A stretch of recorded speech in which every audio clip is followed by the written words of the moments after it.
Hello everyone, আসসালামু আলাইকুম। কেমন আছেন সবাই? আশা করছি যে যেখান থেকে আমার আজকের এই ব্লগটি দেখছেন আপনারা সবাই ভালো আছেন, সুস্থ আছেন।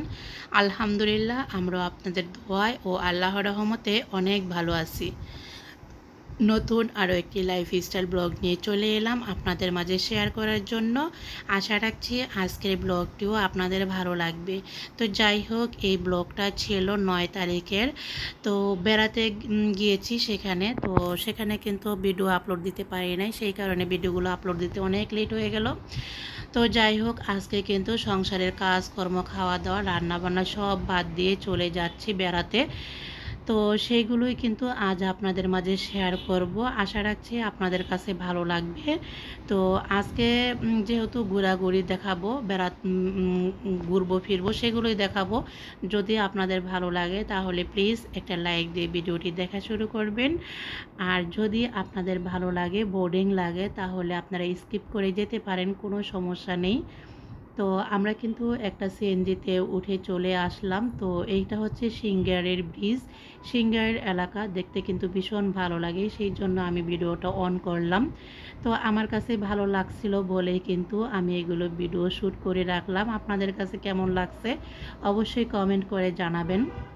তো যাই হোক, এই মুহূর্তে বাড়ির কাজকর্ম ফেলে রেখে কোথাও বেড়ানো যাওয়াটা একদমই সম্ভব না। না চাওয়া সত্ত্বেও কিন্তু আমরা এখন বেড়াতে যাচ্ছি। আমরা যাচ্ছি মামা শ্বশুরের বাড়িতে। তো ওখানে একটা ছোটোখাটো অনুষ্ঠান আছে। তো আমার ছোট মামা শ্বশুরের মেয়ে, একমাত্র মেয়ে, ওর বিয়ে হয়েছিল আরও 2 বছর আগে। তো আমার মামা শ্বশুর তো বিদেশ থাকে। তো উনি যেহেতু এসেছে, চেয়েছিল এমনভাবে বিদেশ থেকে এসেছে যাতে বাইগনারা আসলে বাইগনাদের সাথে করে অনুষ্ঠানটা করতে পারে, সেই কারণে। তো এখন এমন একটা সময়, আমরা তো সবাই খুব আনন্দে ছিলাম, সবাই মিলে বেড়াতে যাব। তবে দুঃখের বিষয়, সেই আনন্দটা আর রইল না। কারণ হচ্ছে শারমিনও খুব ইচ্ছে ছিল যাওয়ার জন্য। তো শারমিনের হাজব্যান্ড তো বিদেশ থেকে এসেছে 15 দিনের জন্য। এই মুহূর্তে শারমিনের যাওয়া সম্ভব না।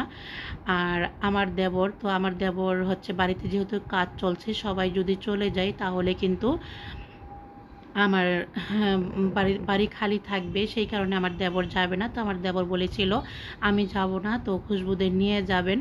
তো এমন একটা সময় তাদের মা মেয়ে অসুস্থ হয়ে পড়েছে, সেই জন্য ওরা যেতে পারলো না। তো যাই হোক, এই তো আমরা কিন্তু কথা বলতে বলতে চলে এসেছি। তো এটা হচ্ছে শিকারিপাড়া বাজার। তো এই বাজারের এই দোকানের মিষ্টিগুলো খেতে ভীষণ ভালো লাগে, বাসির দোকানের মিষ্টি। তো এই এলাকার মধ্যে কিন্তু মিষ্টিগুলো খেতে ভীষণ ভালো লাগে, অনেক সুন্দর গ্রান আসে এই এলাকার মিষ্টি। যাই হোক, আমরা কিন্তু আস্তে আস্তে রাত হয়ে গিয়েছিল, সেই কারণে রাতের বেলা আর ভিডিও অন করি নাই।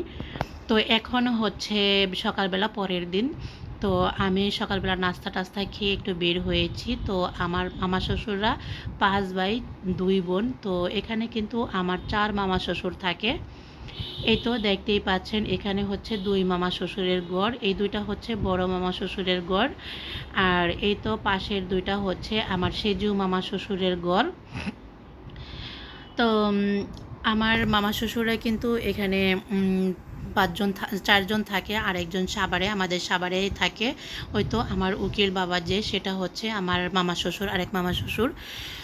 তো আমি তো ভেবেছিলাম যে আমাদের এলাকায় হয়তো সাভারের মনে হয় কাঁঠালের জন্য বিখ্যাত, কিন্তু না, এখন দেখছি আশেপাশের এলাকায় গাছগুলোতে ভীষণ ধরনের ফল ধরেছে, কাঁঠাল ধরেছে।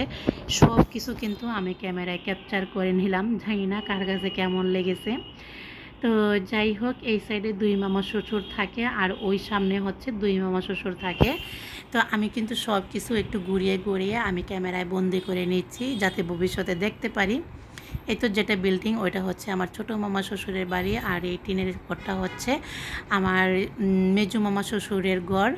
তো আমি কিন্তু চারপাশটা খুব সুন্দর করে একটু একটু করে ভিডিও করে নিচ্ছি। তো যখন ভিডিও করছিলাম তখন এই তো পিচ্ছিটা মেয় মেয় করছিল। কিছুদিন আগে কিন্তু ওরাই আমাদের বাসায় এসেছিল বেড়ানোর জন্য। তো ওকেও একটু আমি ক্যামেরায় বন্দি করে নিলাম। আর এই তো দেখেন এখানকার মানুষে বাড়ির মধ্যে এত পরিমাণ গাছগাছালি বুনে বলার মতো না। গাছের জন্য কিন্তু ভিতরের বাড়িগুলো একদম দেখা যাচ্ছে না।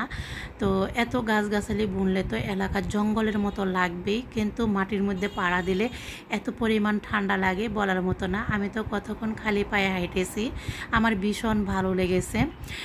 তো আল্লাহর কি রহমত, তখন কিন্তু একটু বৃষ্টি বৃষ্টি ভাব ছিল, ঠান্ডা ঠান্ডা লেগেছিল বেশ। সেই কারণে বেড়াতে গিয়েও কিন্তু বেশ আরাম পেয়েছি। তো যাই হোক, আমি কিন্তু মোটামুটি সব কিছু একটু ভিডিওতে ক্যাপচার করছি। এই তো আমার ছোট মামা শ্বশুরের ঘরের সামনে একটা লেবু গাছ ছিল, তো কাজলি লেবু গাছ ভীষণ ভালো লেগেছে। তো এটাকেও কিন্তু আমি একটু ভিডিও করে নিয়েছি। মাশাআল্লাহ, এমন পরিমাণ লেবু ধরেছে বলার মতো না। লেবু দেখলে এমনিতেই তো আমার অনেক লোভ লেগে যায়, খাই বা না খাই সেটা দেখার বিষয় না, তবে এইরকম গাছ ভর্তি লেবু দেখলে কিন্তু ভীষণ ভালো লাগে। তো যাই হোক, এই মুহূর্ত যারা আমার কাছে ভিডিওটি দেখছেন এখনও লাইক দেন নাই, প্লিজ ভিডিওতে একটা লাইক দিয়ে পুরো ভিডিওটি দেখে নেবেন। গত ভিডিওতে কিন্তু অনেক আপু ভাইয়েরা কমেন্ট করেছেন, অনেক সুন্দর সুন্দর করে, অনেক ভালো লেগেছে। তো যাই হোক, সবাইকে আমার অন্তর থেকে অনেক দোয়া আর ভালোবাসা রইল। আমি এদিকে ভিডিও করছিলাম, আমার শাশুড়ি বলতেছে চলো একটু ঘুরে আসি, একটু হাঁটাহাঁটি করে আসি বাহির দিয়ে। তো বাবার বাড়িতে আসলে কিন্তু সব মেয়েদেরই মনে চায় একটু ঘোরাঘুরি করে দেখতে সবাইকে। তো যাই হোক, তো আমি আর না করতে পারলাম না, চলে আসলাম শাশুড়ির সাথে। আর খালা শাশুড়ি ঘরের ননদ। তো আমার শাশুড়িরা দুই বোন, ওই তো দেখতেই পাচ্ছেন আগে দুই বোন যাচ্ছে, মনের দুঃখ সুখের গল্প করছে। তো যাই হোক, এটা হচ্ছে স্কুল, পাশে হচ্ছে মসজিদ। তো এগুলো কিন্তু মামা শ্বশুরের বাড়ির সামনেই। তো এগুলো কিন্তু আমি একটু হাঁটাহাঁটি করলাম আর সাথে ভিডিও করে নিলাম। তো সামনেই কিন্তু একটা কবরস্থান আছে, সেখানে আমার নানি শাশুড়িকে কবর দেওয়া হয়েছে। তো আমার নানি শাশুড়ি কিন্তু প্রায় 1.5 বছর আগে মারা গিয়েছে। তো তখন কিন্তু আমার শাশুড়ি এসেছিল। তো এর মধ্যে কিন্তু আর আসা হয়নি, অনেক দূর বাড়ি, সেই কারণে কিন্তু অনেক দিন পর পর আসা হয়। আমাদের বাড়িতে থেকে এখানে আসতে কিন্তু সিএনজি দিয়ে আসতে প্রায় 3 থেকে 4 ঘন্টা লেগে যায়। তাহলে বুঝতেই পেরেছেন যে কতটুক সময় লাগে আর কতটা দূরে এক জেলা থেকে অন্য একটা জেলায়। তো যাই হোক, এই তো কবরস্থানে চলে এসেছি আমরা হাঁটতে হাঁটতে। তো বিশাল বড় ছিল এই কবরস্থানটা। তো এখানে কিন্তু আমার নানি শাশুড়িকে কবর দেওয়া হয়েছে। তো সব ছেলে মেয়েরাই কিন্তু বাবা মায়ের জন্য কষ্ট হয়। তো মা মারা গিয়েছে, তারপরেও কিন্তু মায়ের কবরটা দেখতে চলে এসেছে। যাই হোক, এই তো এই পেঁপে গাছগুলো যে বুনেছে এইটাও কিন্তু কবরস্থানের জন্য করা হয়েছে। তো মাশাআল্লাহ অনেক পেঁপে ধরেছে ছোট ছোট গাছে, সেগুলো কিন্তু আমি একটু ক্যাপচার করে নিলাম। আজকে কিন্তু শুধু এগুলোই আমি শেয়ার করলাম। তো যাই হোক, এখান থেকে ঘুরে টুরে আমরা বাসায় চলে এসেছি, গোসল টোসল সেরে নিয়েছি, এখন হচ্ছে দুপুরবেলা। তো এই তো এখানে আমি আমার শাশুড়ি, আমার খালা শাশুড়ি বসে গল্প করছি। তো এই তো আজকে কিন্তু মানে ছোট মামা শ্বশুরের একমাত্র মেয়ে বিয়ে হয়েছিল 2 বছর আগে। ও কিন্তু প্রেম করে বিয়ে করেছিল, প্রেমের বিয়ে। তো তখন কিন্তু মেনে নেয় নাই আমার মামা শ্বশুর। তো যেহেতু একটাই মেয়ে, মেনে না নেওয়ার কোনো উপায়ই নেই, রাগ করে আর কতদিন থাকবে। তো এই তো তো তেমন কোনো অনুষ্ঠান করা হয় নাই, শুধু এই বাড়ি থেকে কয়েকজন মানুষ ও বাড়িতে গিয়েছে, ও বাড়ি থেকে কয়েকজন মানুষ এই বাড়িতে এসেছে, এই তাছাড়া আর কিছু না। এই তো মাশাআল্লাহ আমাদের বর আর কনে, এটা হচ্ছে আমার টুকটুকি ননদ আর ননদের জামাই। তো প্রেমের বিয়ে যেহেতু, তাহলে কিন্তু ঠকার বিয়ে। এই প্রেমের বিয়ে কিন্তু সব সময় ঠকার বিয়ে হয়ে থাকে বেশিরভাগ। তো ওরা কিন্তু সত্যি খুব ঠকে গিয়েছে। তো এখানে কিছু নিয়ম, যেহেতু তেমন একটা অনুষ্ঠান করা হয় নাই, সামাজিকভাবে কিছু টুকটাক জিনিস লাগে, সেগুলো নিয়ম পালন করছে, সেগুলোই আমি একটু ভিডিও করছি। তো আজকে মিমি যদি নিজের পছন্দ মতো বিয়ে না করতো, তাহলে মিমি কিন্তু অনেক গিফট পেত সবার কাছ থেকেই। যেহেতু ও নিজে নিজে বিয়ে করেছে, সেই কারণে কিন্তু ও তেমন কিছু পেল না, তারপরেও কিন্তু বাবা মা কিছু না কিছু দেবেই। তো যাই হোক, তারপরেও কিন্তু আমরা যে কোনো কিছু দেই নাই তা না, আমরাও কিন্তু কিছু টাকা টোকা দিয়ে এসেছি নিজের পছন্দ মতো গিফট কিনে নেবে। তো যাই হোক, ওই বাড়ির মানুষ এসেছে, এই বাড়ির মানুষ সবাই মিলে খাওয়া দাওয়া শেষ করে এখানে কিন্তু বসে আছে। তো পরিচয় পর্ব হবে এখন। তো আমি কিন্তু এই বাড়িতে এসে কয়েকদিন ছিলাম, তো আমি এই কয়েকদিন এখানে ভিডিও করেছি, সেগুলো কিন্তু পরবর্তী ভিডিওতে নিয়ে আসব। যদি আপনাদের ভালো লাগে অবশ্যই কমেন্ট করে জানাবেন। তো যাই হোক,